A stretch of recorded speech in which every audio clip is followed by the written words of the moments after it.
Hi everyone, this is Sarah from the Agricultural Heritage Museum, and today we're going to start our Make It Monday series where I go through on Monday and talk about a fun ag-related craft you can do at home. Today we are going to start out with Handprint Farm Animals, and these are really fun because you can do them with whatever you have around the house, and so you don't really have to go out and buy any supplies. And you can also do it in a few different ways. So a few examples that I have that I'll show you to start out with are a paper version. And so you can see I've got a cute little pig here. I did this on paper, but you could also use this and do it with felt. You could use this and do it with foam. You could really do anything as long as you can get that handprint and different farm animal parts cut out. The other way you can do it is with paint. And so I have this example here. I've got a cute little chicken and a few little chicks over here, great for spring. And so this one I use with paint. And so I'll walk you through how to do both of these things. And then I'll also have directions up on our website as well. So for supplies, you're going to want to start with a few different things. If you're going to do the paper version of this, you are going to want to start out with some paper. So I've got pink for a pig. You can also do this with white to make a cow. You can make a black cow if you wanted to. You could really make a lot of different farm animals depending on what you're in the mood for. So I've got paper. I have got a writing utensil, like a pen or a pencil or something, just so that you can trace some things out. I've got some markers here so that I can draw different features on my animal.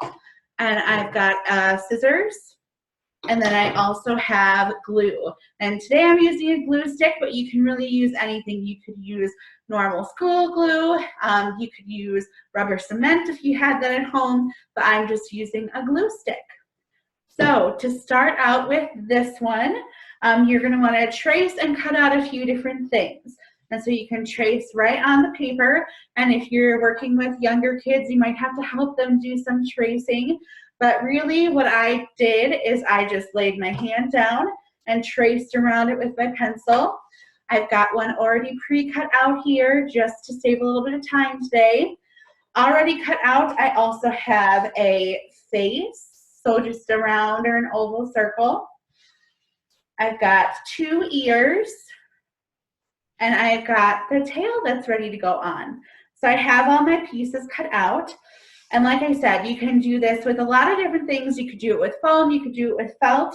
And so it works the same way, just trace and cut out whatever you need.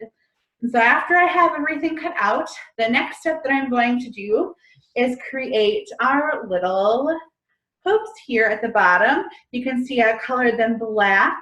And then you can also see that I've cut little triangles out of them as well to make them a little more realistic. So I'm going to go ahead and do that. I have a black marker here. So I'm going to go ahead and color these in. And you really only have to do the 4 fingers. You're going to be covering up the thumb with the face, so you don't have to do anything on there.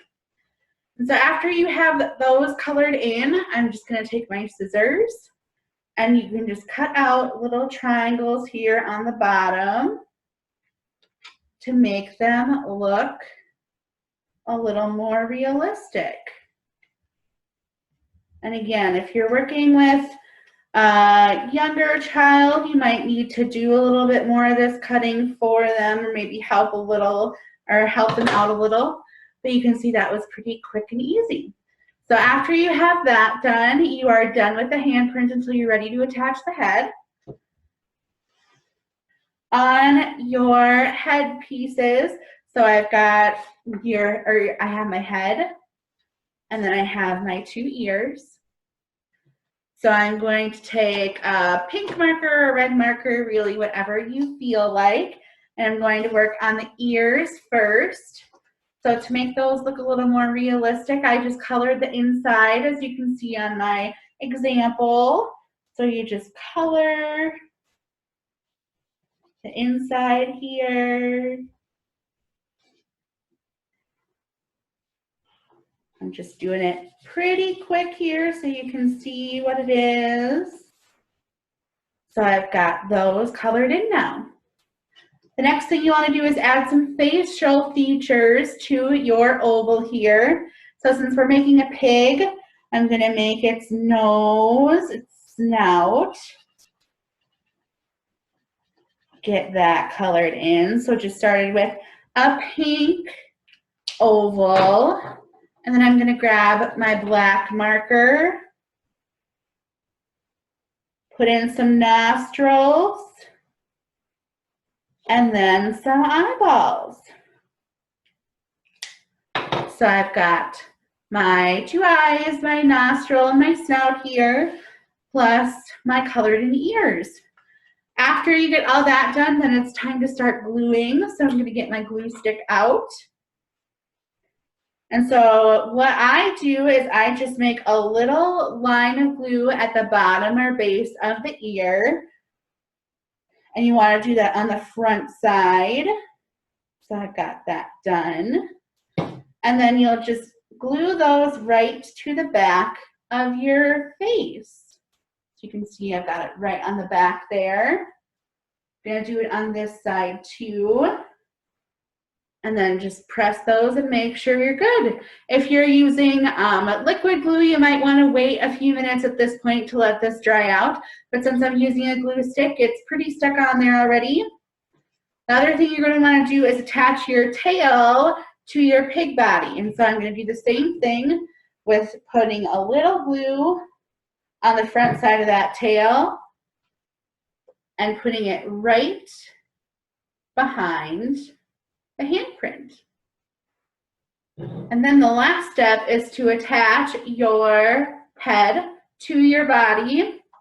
And so what I do is I just use the glue again and go on the thumb of your handprint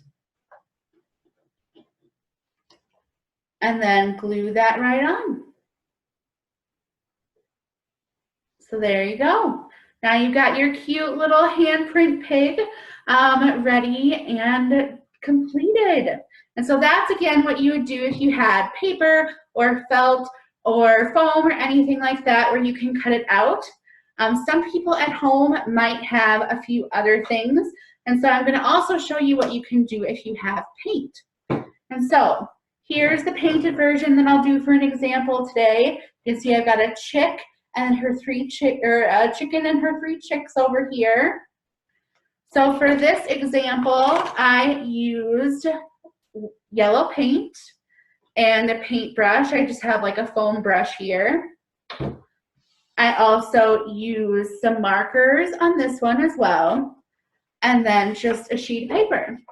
And this one I won't go through and do the whole paint process because that might be a little too long for this video. But basically what I did is I squirted some yellow paint onto my hand and used my paintbrush to brush it out onto all my fingers and my thumb. That's when I went ahead and did my handprint to make my chicken. And then when you lift your handprint up, if you notice that there's any areas of the paper that didn't quite get as much paint as you needed to, you can always use your brush and fill those in as well. And then to make the little chicks, I actually just used one of my fingers that already had paint on it and did little fingerprints throughout and made my 3 little chicks. At that point, you're going to want to let your project dry for a few hours just so that you don't get paint all over everything. And so if you can wait patiently, that'd be great. After that, I used a few markers and added a few more things. I added in the different features on the chicken. So I added in like the wattle and the comb, an eye, the beak, and the 2 feet over here. For the little chicks, I added in a beak, 2 eyes, and little feet below it.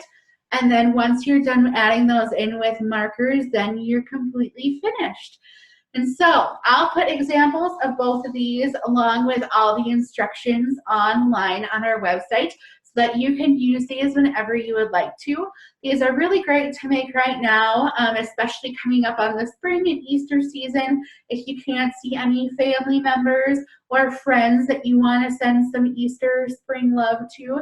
These are paper, and so they're really easy to send through the mail. You could use them as like get well soon cards. You could use them as miss you card. You could just use them as a thinking of you card. Really, you can do anything with them, and they're a really cute keepsake because you get this handprint aspect with it as well, which is great. So if you have any questions, feel free to contact us at the Agricultural Heritage Museum. But otherwise, this is Sarah again, your education coordinator, and I'll see you again next week. Thanks for coming.